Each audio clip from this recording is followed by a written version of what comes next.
Olá, seja bem-vindo a mais um vídeo do Foco Tributário e hoje eu estou gravando aqui de Vitória do Espírito Santo, onde a gente está realizando mais uma turma do curso Gestão Tributária de Contratos e Convênios.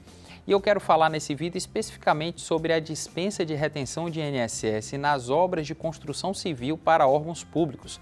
É que o artigo 149 da Instrução Normativa 971 de 2009 fala no seu inciso 7º que os órgãos, autarquias e fundações de direito público, quando contratantes de obras de construção civil, seja por empreitada total ou por empreitada parcial, estão dispensados da retenção previdenciária e devem descontar o INSS apenas na hipótese de contratarem serviços de construção civil. Como diferenciar aquilo que é obra daquilo que é serviço?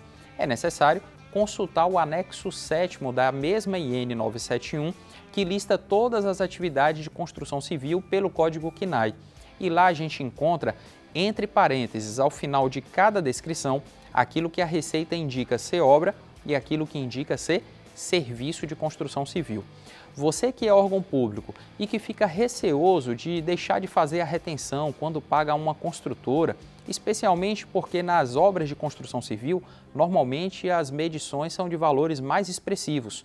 Você pode se resguardar nesse dispositivo legal que eu mencionei e também no artigo 151, parágrafo 2º, inciso 4º da mesma IN 971.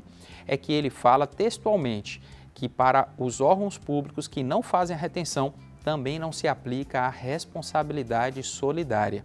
Já se você é construtora e executa obras para órgãos públicos, autarquias, fundações de direito público, tem o direito de não sofrer a retenção.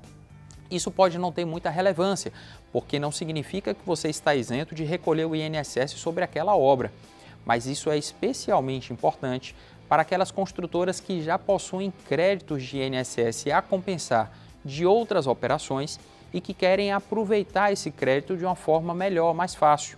Basta ela requerer ao órgão público contratante que não faça a retenção sobre aquelas notas fiscais relativas à obra, para ela poder aproveitar os créditos a compensar junto à Receita Federal e utilizar no abatimento do INSS daquele contrato.